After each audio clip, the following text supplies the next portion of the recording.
This is just going to be a really quick video about an example of when you look for something, you replace something, then something else needs replacement. Some people don't quite understand that, or don't trust the mechanic, or they're just trying to rip us off.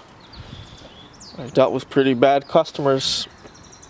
So this car came in here. It's a Ford Explorer, 1999, I believe.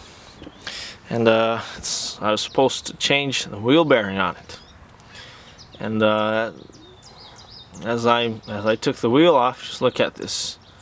Look at the state of this cap here.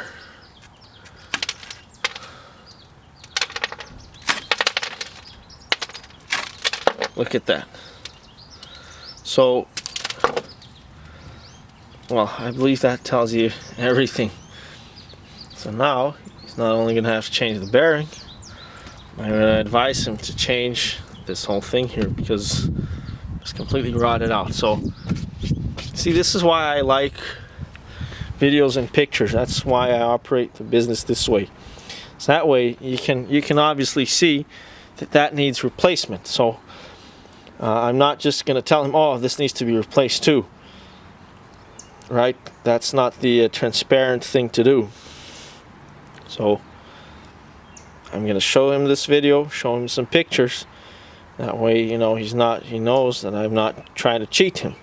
And that's what I do on small jobs or big jobs. I always provide the customers with pictures and videos and an explanation when it's necessary, so we're not just replacing things and, you know, like other people do.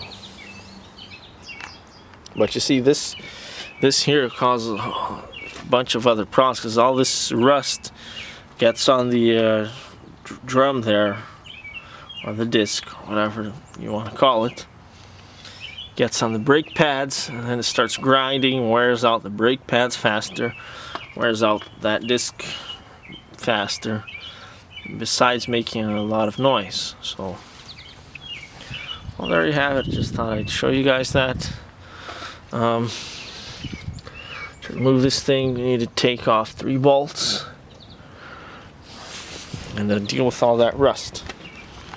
But there you go. Just like I said, a small example of when you replace something and then you realize you need to replace something else.